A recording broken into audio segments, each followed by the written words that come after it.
বিসমিল্লাহির রহমানির রহিম। প্রিয় শিক্ষার্থীরা, জাতীয় বিশ্ববিদ্যালয়ের এই অনলাইন ক্লাসে তোমাদের সবাইকে স্বাগতম। করোনাকালীন শিক্ষা কার্যক্রম চলমান রাখার স্বার্থে জাতীয় বিশ্ববিদ্যালয়ের এই অনলাইন ক্লাসে সংযুক্ত হতে পেরে আমি আনন্দিত। সবাইকে স্বাস্থ্যবিধি মেনে চলার আহ্বান জানাচ্ছি।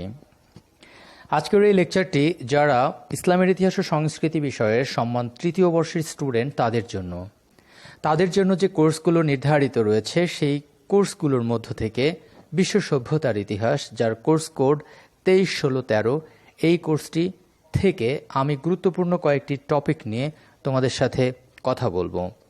আজকের লেকচার নাম্বার 5, লেকচারের শিরোনাম চৈনিক ও সিন্ধু সভ্যতা।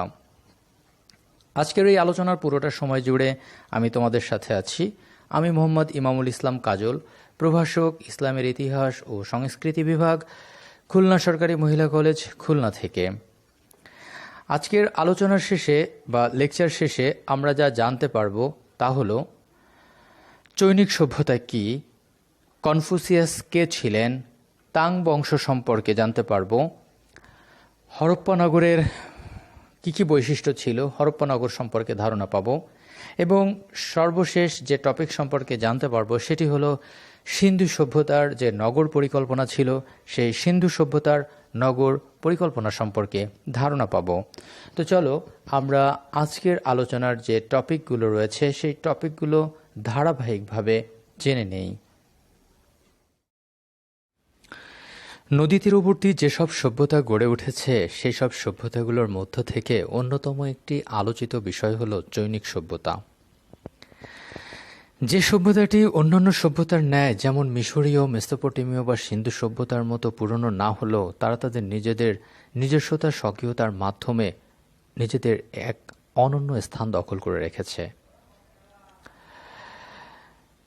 চৈনিক সভ্যতা পৃথিবীর ইতিহাসে একমাত্র সভ্যতা যে সভ্যতা আজ পর্যন্ত ধ্বংস হয়নি বা যার কোনো পতন ঘটেনি। ভৌগোলিকভাবে হুয়াংহো নদীর উপত্যকায় যে মানব সভ্যতা গড়ে উঠেছিল সেই সভ্যতাই চৈনিক সভ্যতা নামে পরিচিত।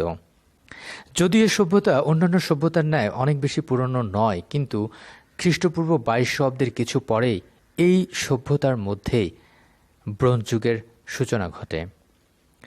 ভৌগোলিকভাবে চীনের ম্যাক্সিমাম অংশ পাহাড় পর্বতে আচ্ছাদিত। যদি আমি সম্পূর্ণ চীনকে 5টা ভাগে ভাগ করি, সেই 5 ভাগের 4 ভাগই হল পাহাড় পর্বত আচ্ছাদিত এবং বাকি 1 ভাগ সমুদ্র তীরবর্তী সমতল অঞ্চল। এই সমতল অঞ্চলে তারা তাদের কৃষিকাজ পরিচালনা করত। বিশেষ করে হুয়াংহো নদী এবং ইয়াংসিকিয়াং নদীর তীরবর্তী অঞ্চল হওয়ায় এখানে উর্বর ভূমি বিদ্যমান ছিল, যেখানে খুব সহজেই তারা ফসল উৎপাদন করতে পারত। ফসল উৎপাদনের মাধ্যমে তারা তাদের অর্থনীতি সচল রাখত। এখানে প্রধান অর্থকারী ফসল ছিল ধান, গম, যব ইত্যাদি, যেগুলোর মাধ্যমে তারা তাদের অর্থনীতির চাকা সচল রেখেছিল। ভৌগোলিক দিক থেকে চীন যেহেতু পাহাড় পর্বতে আচ্ছাদিত ছিল, বিভিন্ন সময় বিভিন্ন জাতি বা বিভিন্ন সভ্যতার তারা চীনে যদি আক্রমণ করতে চেয়েছিল, তারা এই পরিবেশ বা প্রতিকূল পরিবেশের কথা চিন্তা করে তারা চীনের আক্রমণ থেকে বিরত থেকেছে। আর এ কারণেই হয়তো প্রত্নতাত্ত্বিক বা ইতিহাসবিদরা মনে করে থাকেন চৈনিক সভ্যতার ধ্বংস হয়নি বা তাদের পতন ঘটাতে কেউ পারেনি। সব দিক থেকে বিবেচনা করলে চীনাদের আরও একটি বিষয় রয়েছে, যেটি হলো চীনাদের ভাষা সম্পূর্ণ নিজস্ব স্বকীয় বৈশিষ্ট্যে বিদ্যমান। যেমন তাদের যে সবচেয়ে বড় অভিধান রয়েছে, সেই অভিধানে প্রায় 80,000-এর মতো চিহ্ন রয়েছে, যে চিহ্নের মাধ্যমে তারা তাদের মনের ভাব প্রকাশ করে থাকে। চীনা ভাষা বলতে মূলত এই চিহ্নগুলোকে বোঝানো হয়ে থাকে। তারা এই চিহ্ন ব্যবহারের মাধ্যমে তারা তাদের ভাষা, মনের ভাব প্রকাশ করে থাকে। যদি এই চিহ্ন কেউ না জানে তাহলে তারা চীনা ভাষায় কথা বলতে পারবে না, চীনা ভাষায় মনের ভাব প্রকাশ করতে পারবে না। সর্বোপরি একটি কথা নিঃসন্দেহে বলা যায় যে চীনের নিজস্ব স্বকীয়তা রয়েছে, নিজস্ব বৈশিষ্ট্য রয়েছে, যার মাধ্যমে এই সভ্যতাকে অন্য যে কোনো সভ্যতা থেকে সম্পূর্ণ আলাদা হিসেবে বিবেচনা করা যেতে পারে। এবং কৃষিতে এই চৈনিক সভ্যতার অন্যতম একটি অবদান ছিল খ্রিস্টপূর্ব 531 খ্রিস্টাব্দে সর্বপ্রথম কৃষিতে লোহার ব্যবহার করেছিল, যার মাধ্যমে কৃষিতে একটি বিপ্লব ঘটেছিল। এক কথায় একথা বলা যায়, চৈনিক সভ্যতা পৃথিবীর অন্যান্য যে কোনো সভ্যতা থেকে নিজেদেরকে সম্পূর্ণ আলাদা রেখেছে। তারা নিজেরাই নিজেদের সভ্যতার সৃষ্টি, উৎকর্ষ এবং বিকাশ সাধন করেছে।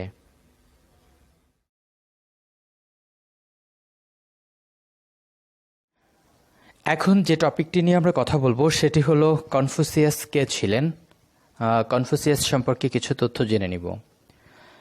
চৈনিক সভ্যতায় যে দার্শনিকের দর্শন এখন পর্যন্ত চীনাদের জীবনকে প্রভাবিত করে বা চীনাদের জীবন এ প্রভাব বিস্তার করে, সেরকম একজন দার্শনিক হলেন কনফুসিয়াস।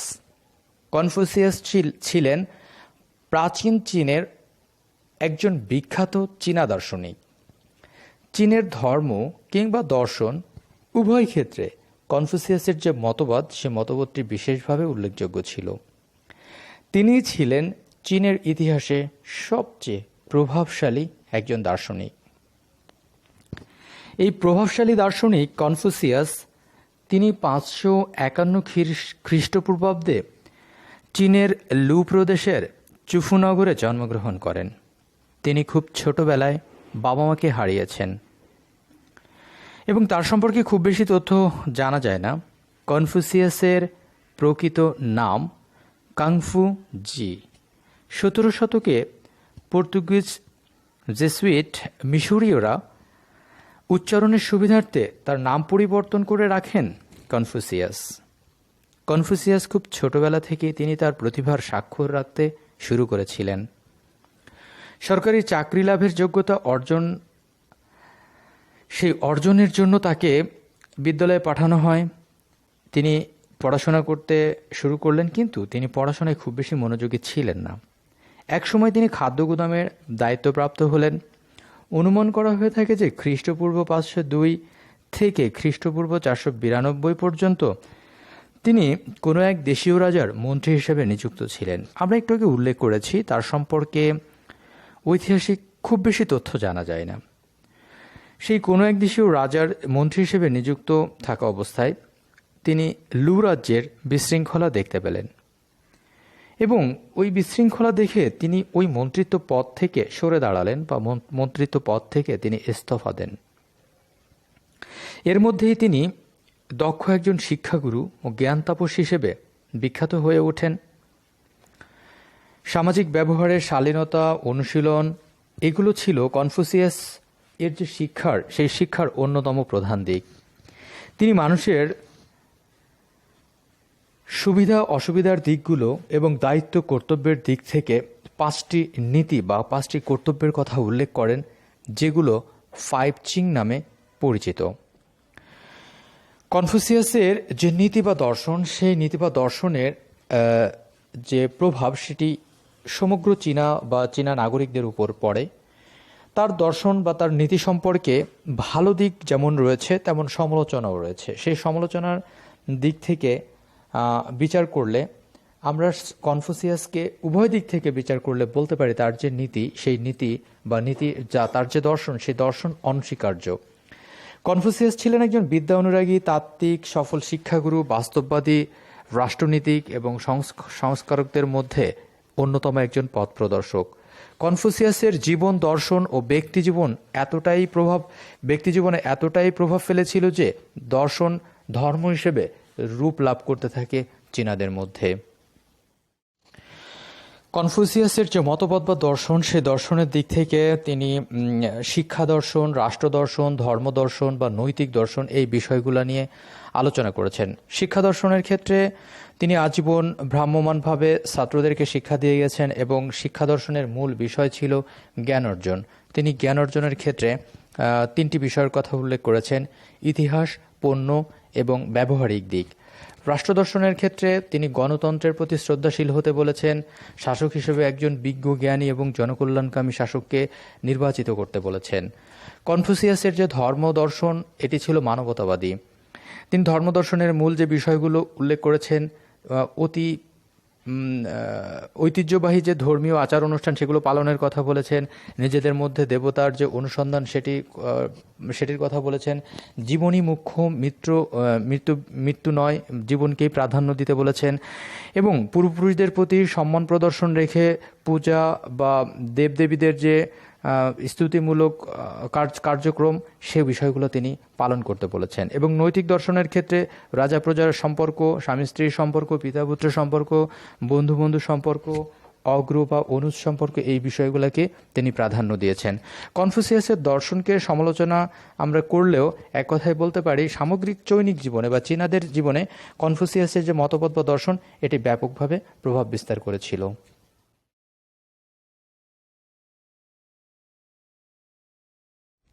এখন যে টপিকটি নিয়ে কথা বলবো সেটি হলো চৈনিক সভ্যতার তাং বংশ। প্রাগৈতিহাসিক কাল থেকে দূরপ্রাচ্যের দেশ চীন তার সাংস্কৃতিক ঐতিহ্য লালন করে নিজেদের সমৃদ্ধ করেছে।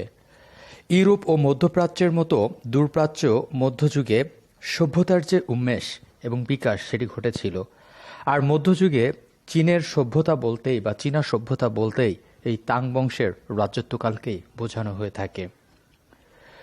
চীনের অন্ধকার যুগের পরিসমাপ্তির পর এই তাং বংশের উত্থানের মাধ্যমেই মধ্যযুগের সূচনা ঘটে। তাং বংশ 618 খ্রিস্টাব্দে চীনে তাদের ক্ষমতা প্রতিষ্ঠা করতে সক্ষম হয়েছিল। তবে এ বংশের যে প্রথম পূর্বপুরুষ বা প্রথম পুরুষ, সে সম্পর্কে তেমন কোনো কিছু জানা যায় না। অবশ্য এ কথা অনস্বীকার্য যে তিনি অত্যন্ত দক্ষতার সাথে এই রাজবংশটি প্রতিষ্ঠা করেছিলেন। তিনি তার শক্তি মনে প্রাণে ধারণ করে সে যে সীমান্তবর্তী অঞ্চলগুলো ছিল, সেই সীমান্তবর্তী অঞ্চলগুলোর উপর নিয়ন্ত্রণ প্রতিষ্ঠা করতে সক্ষম হন। তবে তাং বংশের যে দ্বিতীয় রাজা তাইসুং, তার রাজত্বকাল সবচেয়ে উল্লেখযোগ্য ছিল। তাইসুংকে তাং বংশের প্রকৃত প্রতিষ্ঠাতা বলা হয়। তাহলে আমরা তাং বংশের যিনি প্রথম প্রতিষ্ঠাতা ছিলেন, অর্থাৎ প্রথম শাসক ছিলেন, সেই তাং বংশের প্রথম পুরুষ সম্পর্কে আমরা তেমন কোনো তথ্য পাইনি। তবে তাং বংশের যিনি সর্বশ্রেষ্ঠ বা প্রকৃত প্রতিষ্ঠাতা ছিলেন, তিনি তাইসুং সম্পর্কে আমরা তথ্য পেলাম। চীনের বিখ্যাত সম্রাটদের তালিকায় তাইসুংয়ের যে অবস্থান সেটি ছিল উজ্জ্বল। তিনি দক্ষ সামরিক ব্যক্তিত্ব হিসেবে নিজেকে প্রতিষ্ঠিত করতে সক্ষম হয়েছিলেন এবং তার সেই পরিচিতি তিনি অর্জন করে নিয়েছিলেন। তিনি মঙ্গোলিয়া এবং মাঞ্চুরিয়ার উপর আধিপত্য প্রতিষ্ঠা করতে সক্ষম হয়েছিলেন। কোরিয়া তার অনুগত রাষ্ট্রে পরিণত হয়, তুর্কিরাও তার কাছে পরাজিত হয়। ইতিহাসের যে উত্থান পতন রয়েছে, সেই উত্থান পতনের সত্যতায় এক সময়কার যে উল্লেখযোগ্য সভ্যতা তথা চীনা সভ্যতার, সেটি কিন্তু পতন ঘটেছিল। তাং বংশ পতনের পিছনে শাসকদের দুর্বলতা অনেকটা দায়ী ছিল। তারা তাং বংশের পতনকে ত্বরান্বিত করেছিল। সাম্রাজ্যের যে বিশৃঙ্খলা এবং বিদেশি আক্রমণ, এই আক্রমণকে তারা আসলে রুখে দাঁড়াতে পারেনি। এছাড়া ক্ষমতার যে দ্বন্দ্ব, শেষের দিকে শাসকদের রাজনৈতিক যে বিশৃঙ্খলা, তাদের রাজত্বকালে ষড়যন্ত্র, এইসব বিষয়গুলা তাং বংশের পতনকে অনেক বেশি এগিয়ে নিয়েছিল। আবার বেশ কয়েকজন সম্রাট ছিলেন এদের মধ্যে বিশ্বাসঘাতক বা বিলাসীপ্রবণ বা অযোগ্য, অকর্মণ্য। এমন পরবর্তী শাসকগণ ছিলেন খুব বেশি স্বেচ্ছাচারী, ক্ষমতালিপ্সু বা স্বেচ্ছাচারী শাসকগণ এই যে জনগণের কল্যাণ, এই জনগণের কল্যাণকে বাদ দিয়ে নিজেদের যে অবস্থান, এই অবস্থানকে পাকাপোক্ত করার জন্য বেশি অনুরক্ত ছিলেন। তাং বংশের শাসন বা সিংহাসনকে ঘিরে সেই সিংহাসনে আরোহণের ব্যাপারে তেমন কোনো সুষ্ঠু উত্তরাধিকার নীতি ছিল না। ফলে একজন রাজা মৃত্যুবরণ করার সাথে সাথে শূন্যস্থান পূরণের জন্য বিভিন্ন ধরনের ষড়যন্ত্র, হত্যাকাণ্ড, হয়রানি এগুলো লেগেই থাকতো। এতে তাং বংশ দুর্বল হয়ে পড়ে এবং ধীরে ধীরে পতনের দিকে এগিয়ে যায়। এছাড়া তাং বংশের শেষের দিকে যে বারবার গোত্রগুলো ছিল, তাদের আক্রমণে তাং বংশের যে সাম্রাজ্য বিধ্বস্ত হতে শুরু করে। বারবার গোত্রগুলো আক্রমণের সাথে সাথে স্থানীয় গোত্রগুলো তাং সাম্রাজ্য আক্রমণ করতে থাকে। চতুর্দিক থেকে এই আক্রমণ তাং শাসককে খুব বেশি স্বস্তি দিতে পারেনি। তারা সেই আক্রমণকে তিনি তাং শাসক সামালও দিতে পারেননি। এতে সরকার কাঠামো ভেঙে পড়ে এবং দশম শতাব্দীর শুরুতেই তাং বংশের ক্ষমতা ভেঙে পড়ে। পরবর্তী শতাব্দীতে বা পুরো পরবর্তী যে অর্ধ শতাব্দী জুড়ে অনৈক্য এবং সেখানকার রাজনৈতিক বিশৃঙ্খলা এগুলা একবারে চীনে ছেয়ে যায়। অবশেষে 907 খ্রিস্টাব্দে বংশের পতন ঘটে। পরিশেষে বলা যায় যে মধ্যযুগে আমরা যে কয়েকটি রাজবংশ চীনা সভ্যতার বিকাশে গুরুত্বপূর্ণ অবদান রেখেছিল, আমরা এটা তার মধ্যে সবচেয়ে বেশি উল্লেখযোগ্য বংশ ছিল তাং বংশ, এটি বলতে পারি। তাং বংশের রাজত্বকাল মধ্যযুগের যে চীন, এই চীনে একটি স্বর্ণযুগের সৃষ্টি করেছিল সেটিও বলতে পারি। কিন্তু এ বংশের যে সম্রাটদের যে শাসক হিসেবে তাদের নিজের বংশের আভিজাত্য টিকিয়ে রাখতে হবে, সেদিক থেকে তারা অনেক বেশি অযোগ্য ছিল, দুর্বল ছিল এবং সর্বোপরি অপরাপর বারবার কিছু জাতি ছিল, তাদের আক্রমণের ফলে এই বংশের আসলে এই পতন ঘটে। যে রাজত্বকাল, সেই রাজত্বকাল তাদের যে উত্থানের ইতিহাস রয়েছে, তাদের তাং বংশের রাজত্বকালের যেমন একটা সমৃদ্ধ ইতিহাস রয়েছে, সেটি মূলত সেই ইতিহাসটি প্রভাবিত করেছিল তাদের পতনের মাধ্যমে। অর্থাৎ তারা যদি একটু যোগ্য হতো বা সবল হতো বা শক্তিশালী হতো বা তারা যদি একটু চতুর হতো, দক্ষ হতো, তাহলে হয়তো তাদের এই সাম্রাজ্য তারা টিকিয়ে রাখতে পারত।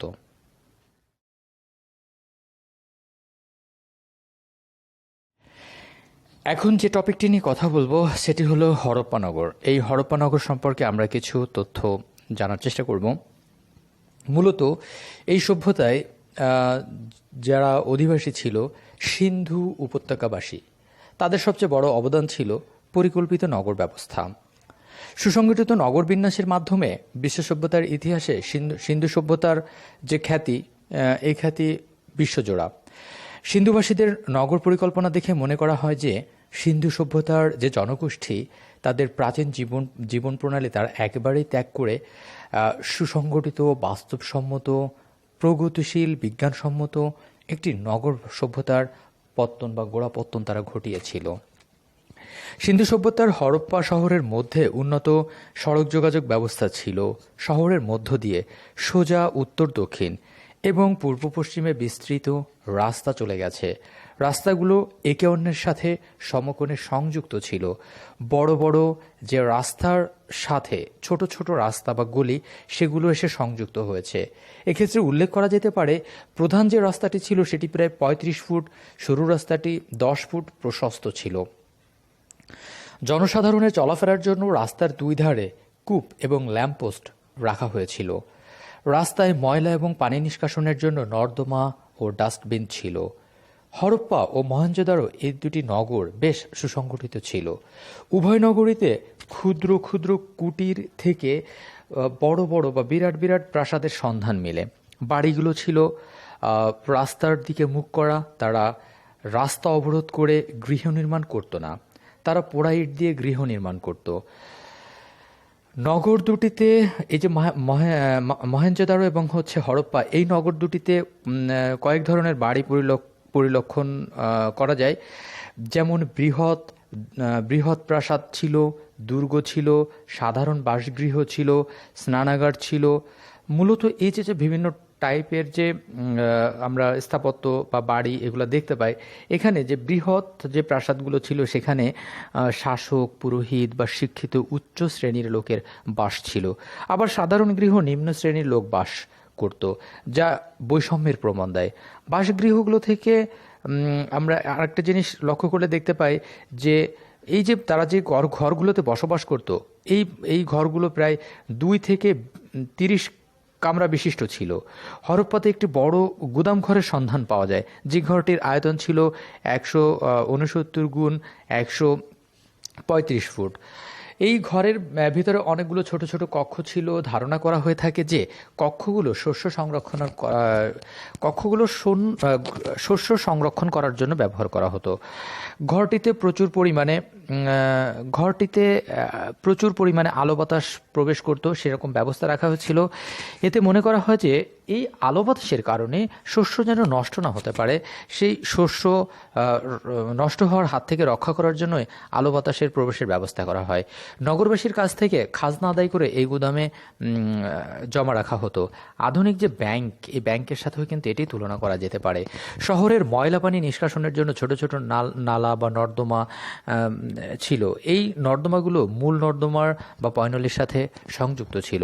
পয়নালিগুলো পানি, পয় প্রণালীর যে পানি, এই পানিগুলো নদীর পানিতে যে মিশে যেত। তো এক কথায় এটা বলা যায় যে সিন্ধু সভ্যতা ভারতের যে সুপ্রাচীন সভ্যতা, এটি নিঃসন্দেহে বলা যায়। এই সভ্যতার যে মনোরম প্রাকৃতিক ও নৈসর্গিক দৃশ্যে ভরা এই সভ্যতা, তাদের যে প্রাকৃতিক এবং নৈসর্গিক দৃশ্য, এই দৃশ্যটি হরপ্পা সভ্যতাকে আরও বেশি আকর্ষণীয় করে তুলেছিল এবং এটি অসাধারণ এবং অভাবনীয় করে তুলেছিল। আধুনিক পরিকল্পনার ন্যায় সিন্ধু সভ্যতার যে নগর পরিকল্পনার মিল পাওয়া যায়, সেটি কিন্তু স্পষ্ট।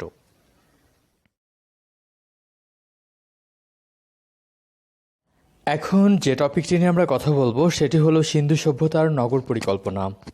তো সিন্ধু সভ্যতার নগর পরিকল্পনা, এই টপিকটি নিয়ে কথা বলার আগে আমরা সিন্ধু সভ্যতা সম্পর্কে একটু জেনে নিই। পৃথিবীর প্রাচীন সকল সভ্যতাগুলো বড় বড় নদীর তীরে গড়ে উঠেছিল। আনুমানিক খ্রিস্টপূর্ব 3000 অব্দে সিন্ধু নদকে কেন্দ্র করে এই ভারতীয় উপমহাদেশে গড়ে উঠেছিল সিন্ধু সভ্যতা। প্রত্নতত্ত্ববিদ জন মার্শাল এই সভ্যতাকে প্রাচীনতম সভ্যতা বলেছেন এবং লিওনার্ড উলি তিনি এই সভ্যতাকে যেমন বিস্ময়কর তেমনি অপ্রত্যাশিত বলে অভিহিত করেছেন। এর পেছনে অবশ্য কারণও রয়েছে।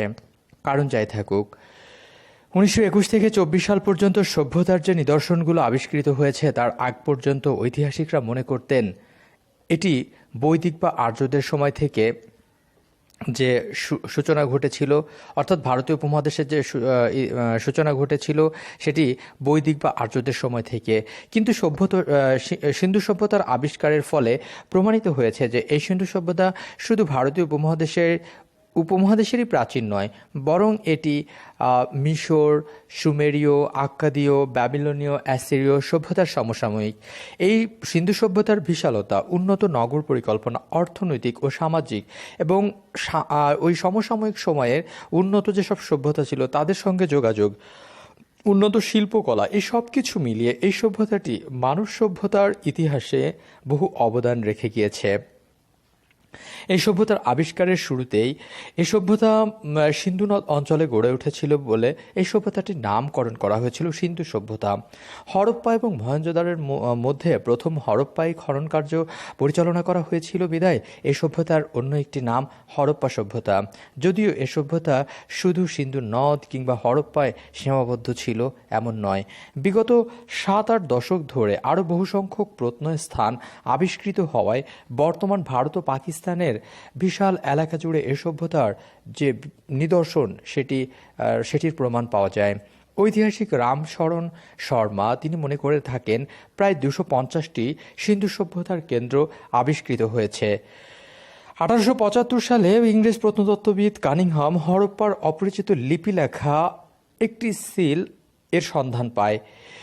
অবশ্য এর দীর্ঘ বিরতির পর 1921 থেকে 24 সালে ভারতের প্রত্নতত্ত্ব বিভাগের কর্মকর্তা রায় বাহাদুর, দয়ারাম সোহানি, রাখাল দাস বন্দ্যোপাধ্যায়, স্যার জন মার্শালের নেতৃত্বে প্রত্নতাত্ত্বিক দল সিন্ধু সভ্যতার বিভিন্ন নিদর্শন আবিষ্কার করেন। পাকিস্তানের সিন্ধু প্রদেশের লারকানা জেলার মহেঞ্জোদারোতে রাখাল দাস বন্দ্যোপাধ্যায় বৌদ্ধ স্তূপের ধ্বংসাবশেষ অনুসন্ধান করতে গিয়ে তাম্র এবং ব্রোঞ্জ যুগের নিদর্শন পায়। 1922 থেকে 23 সালে অনুসন্ধান করতে গিয়ে মাটির নিচে এক বৃহৎ নগরী, যেখানে ঘরবাড়ি, রাস্তাঘাট, নালা নর্দমা, নানান মূর্তি, সিলমোহর সহ বিভিন্ন নিদর্শন পেয়েছিল।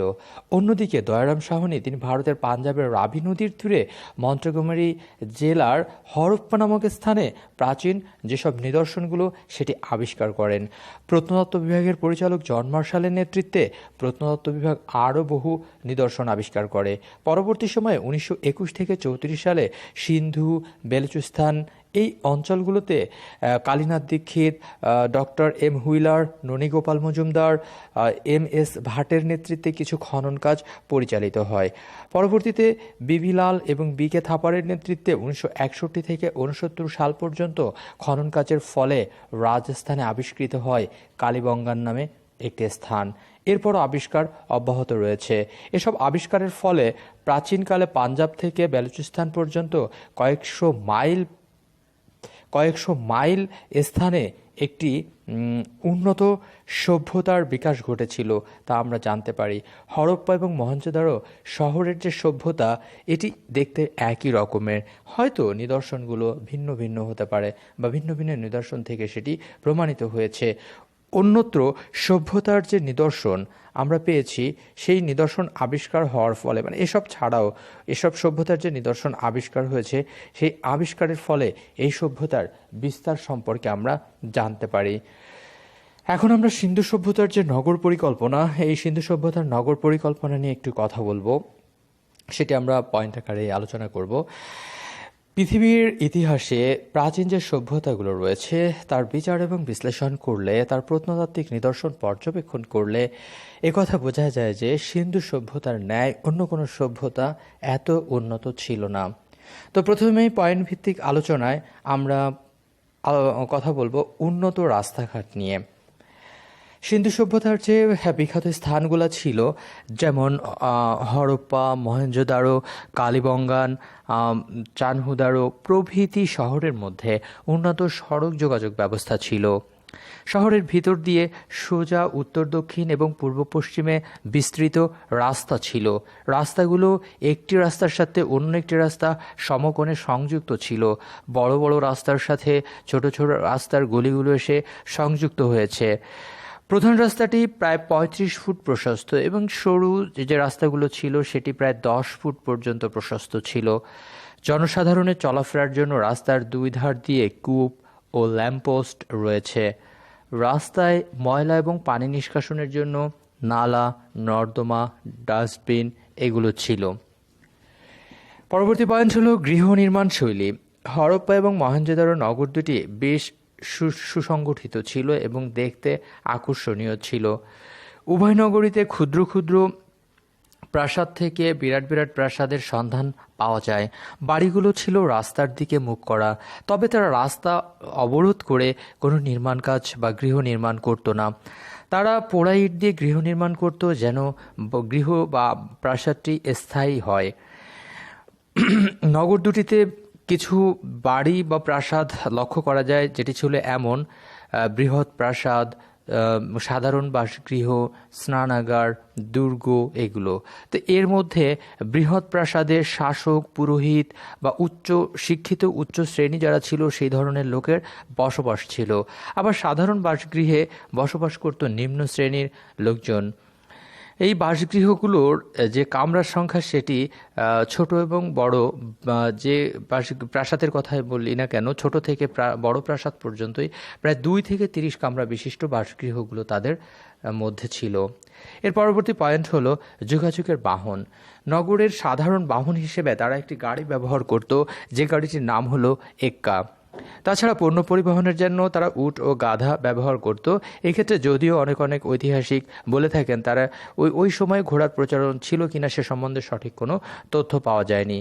পরবর্তী পয়েন্ট পৌর ব্যবস্থা। মহেঞ্জোদারো এবং হরপ্পা নগরী এই দুটি ছিল নির্মাণশৈলীর দিক থেকে খুবই উন্নত। পৃথক দুটি রাজধানী হিসেবে পরিগণিত হলেও শহর দুটি একজনের দ্বারা শাসিত হতো এবং আকৃতি দেখতে অনেকটি নগর সভ্যতার মতোই ছিল। এ সম্পর্কে স্টুয়ার্ট পিক্ট বলেন, সিন্ধু সভ্যতার হয়তো দুটি রাজধানী ছিল। এ সভ্যতার আবিষ্কৃত যে পয় প্রণালী, ডাস্টবিন, ল্যাম্পপোস্ট, নর্দমা প্রভৃতি, এই সব বিষয়গুলো উন্নত পৌর ব্যবস্থার অস্তিত্বের কথা আমাদেরকে স্মরণ করিয়ে দিয়ে থাকে। পরবর্তী পয়েন্ট হলো বৃহৎ স্নানাগার। সিন্ধু সভ্যতার নগর পরিকল্পনার মধ্যে এই মহেঞ্জোদারোর যে বৃহৎ স্নানাগার, এটি আসলেই অন্যতম একটি বিষয়। বৃহৎ এই স্নানাগারটি এর আয়তন ছিল 180 ফিট বাই 108 ফিট এবং এর ভিতরের আয়তন ছিল 39 বাই 23 ফিট, যার গভীরতা ছিল প্রায় 8 ফিট। এই বৃহৎ স্নানাগারের মধ্যে জল প্রবেশ, যে জল ব্যবহার করা হতো সেই জল মানে সেই পানি বের করে দেওয়ার ব্যবস্থা ছিল। স্নানাগারটি বৃহৎ প্রাঙ্গণের ঠিক মাঝখানে অবস্থিত ছিল, যার এক পাশে ছিল বিশাল মঞ্চ এবং স্নানাগারের অন্য পাশে ছিল অনেকগুলো কক্ষ। যদিও এই কক্ষের ক্ষেত্রে অনেকেই বলেছে এটি ধর্মীয় উদ্দেশ্যে ব্যবহার করা হয়েছে, আবার অনেকে মনে করে থাকেন যে না, এটি অর্থনৈতিক কার্যাবলীর যে ইঙ্গিত সেটি বহন করে থাকে। পরবর্তী যে পয়েন্ট সেটি হলো বৃহৎ মিলনায়তন। মহেঞ্জোদারোর স্থাপত্যের যে চমৎকার উদাহরণ সেটি আমরা দেখতে পাই এইখানে একটি বৃহৎ মিলনায়তন ছিল, যার আয়তন ছিল প্রায় 80 ফুট। মিলনায়তনে সারি বাঁধা বেঞ্চ ছিল এবং তার সামনে একটি উন্মুক্ত মঞ্চ ছিল, যেখানে তারা তাদের চিত্ত বিনোদনের জন্য রঙ্গমঞ্চ হিসেবে ব্যবহার করতে পারত। এর পরবর্তী পয়েন্ট হলো বৃহৎ প্রাসাদ। মহেঞ্জোদারো নগরীতে একটি বৃহৎ প্রাসাদের সন্ধান পাওয়া যায়। প্রাসাদটি 230 বাই 78 ফুট আয়তন বিশিষ্ট ছিল। ধারণা করা হয় এই প্রাসাদে শাসক শ্রেণীর লোকজন বসবাস করত এবং প্রাসাদের যে দেওয়াল ছিল সেই দেওয়ালগুলো খুবই সরু ছিল। পরবর্তী যে পয়েন্ট সেটি হলো বৃহৎ শস্যাগার। হরপ্পা নগরীতে একটি বড় গুদামঘরের সন্ধান পাওয়া যায়, যে ঘরটির আয়তন ছিল 169 বাই 135 ফিট। ভিতরে অনেক ছোট ছোট কক্ষ ছিল এবং ধারণা করা হয়ে থাকে এই কক্ষগুলোতে যে খাদ্যশস্য সেগুলো সংরক্ষণ করা হতো। ঘরটিতে প্রচুর পরিমাণে আলো বাতাস প্রবেশ করতে পারত, তার ব্যবস্থাও করা ছিল। এ থেকে মনে করা হয় যে এই খাদ্যশস্য যেন নষ্ট না হয়, নষ্ট হওয়ার হাত থেকে রক্ষা করার জন্য আলো বাতাসের প্রবেশের ব্যবস্থা করা হয়। এমনকি নগরবাসীর কাছ থেকে খাজনা হিসেবে যে খাদ্যশস্য আদায় করা হতো সেই খাজনা আদায় করে এই গুদামঘরে জমা রাখা হতো। অবশ্য এটিকে আধুনিক ব্যাংক ব্যবস্থার সাথে অনেকেই তুলনা করে থাকেন। পরবর্তী যে পয়েন্ট সেটি হলো পয়ঃপ্রণালী ব্যবস্থা। শহরের ময়লা পানি নিষ্কাশনের জন্য ছোট ছোট নালা নর্দমা ছিল। এই নর্দমাগুলো মূল নর্দমা বা পয়ঃপ্রণালীর সাথে সংযুক্ত ছিল, আর সংযুক্ত থাকার কারণে এইখান থেকে ব্যবহৃত যে পানি বা পয়ঃপ্রণালীর যে পানি এটি সরাসরি নদীর পানিতে গিয়ে মিশে যেত। পরবর্তী পয়েন্ট হলো দুর্গ ব্যবস্থা। দুর্গ মূলত হচ্ছে তাদের বহিঃশত্রুর আক্রমণ থেকে রক্ষা করার জন্য নিজেদের শহরগুলোকে সেফ রাখতে তারা দুর্গ নির্মাণ করেছিল। এই দুর্গগুলো উচ্চ যে ভিত্তি ছিল তার উপরে নগর দুর্গ নির্মাণ করত, অথবা মাটির নিচে তারা দুর্গ নির্মাণ করত। মহেঞ্জোদারো এবং হরপ্পা শহর এই দুটির মধ্যে আমরা একটু খেয়াল করে দেখতে পাই সর্বপশ্চিমে নগর দুর্গ স্থাপন করা হয়েছিল। এই দুটি শহর ছাড়াও কালীবঙ্গানে নগর দুর্গের ধ্বংসাবশেষ পাওয়া গিয়েছে। দুর্গ ব্যবস্থার যে আসলে মূল উদ্দেশ্য ছিল সেটি ছিল তারা যেন রক্ষিত থাকতে পারে, তাদের বহিঃশত্রুর আক্রমণ বা তাদের বিপদ আপদ থেকে যেন রক্ষা পায়, সেই জন্যই দুর্গ ব্যবস্থা গড়ে তোলা হয়েছিল।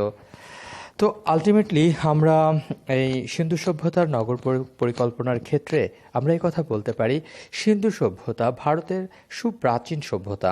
এই সভ্যতার মনোরম দৃশ্য, প্রাকৃতিক ও নৈসর্গিক দৃশ্য, এটি হরপ্পা এবং মহেঞ্জোদারোর যে নগরদ্বয় এই সভ্যতাকে আরও বেশি আকর্ষণীয়, অসাধারণ এবং অভাবনীয় করে তুলেছিল।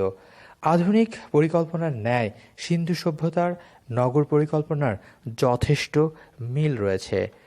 নগর সভ্যতা হিসেবে সিন্ধু সভ্যতার যে খ্যাতি সেটি সারা বিশ্বে ছড়িয়ে রয়েছে। অন্যান্য সভ্যতা থেকে সিন্ধু সভ্যতার নগর পরিকল্পনা খুবই উন্নত ছিল।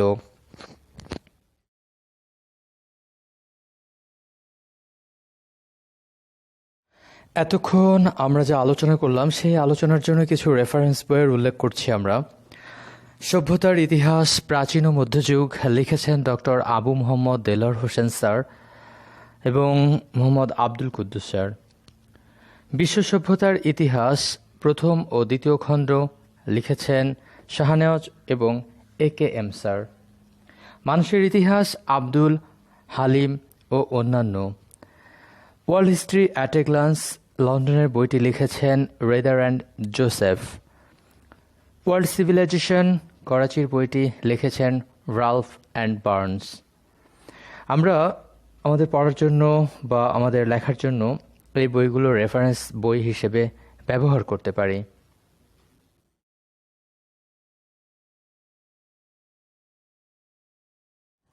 প্রিয় শিক্ষার্থীরা, তোমাদের সবাইকে ধন্যবাদ জানাচ্ছি এতক্ষণ ধৈর্য সহকারে আমার ক্লাসের সাথে সংযুক্ত থাকার জন্য। আশা করি আজকের ক্লাস থেকে তোমরা কিছুটা হলেও উপকৃত হতে পারবে, যেটি তোমাদের পরীক্ষায় ভালো নম্বর পেতে সাহায্য করবে। আমার লেকচারের পাশাপাশি তোমরা অবশ্যই বাসায় মূল বই পড়বে এবং মূল বই পড়ে সেইখান থেকে তথ্য সমৃদ্ধ করে এই তথ্যের সাথে অ্যাড করলে তোমরা ভালো একটি তথ্যভাণ্ডার তৈরি করতে পারবে, যার মাধ্যমে তোমরা ভালো মার্কস পেতে পারবে। সো আশা করি তোমরা কিছুটা হলেও উপকৃত হতে পারবে। তো আজকের মতো আমাদের লেকচার এখানেই শেষ করছি। পরবর্তী কোনো লেকচারে তোমাদের সাথে অন্য কোনো টপিক নিয়ে আবারও কথা হবে। ততক্ষণে তোমরা ভালো থাকো, সুস্থ থাকো। আল্লাহ হাফেজ।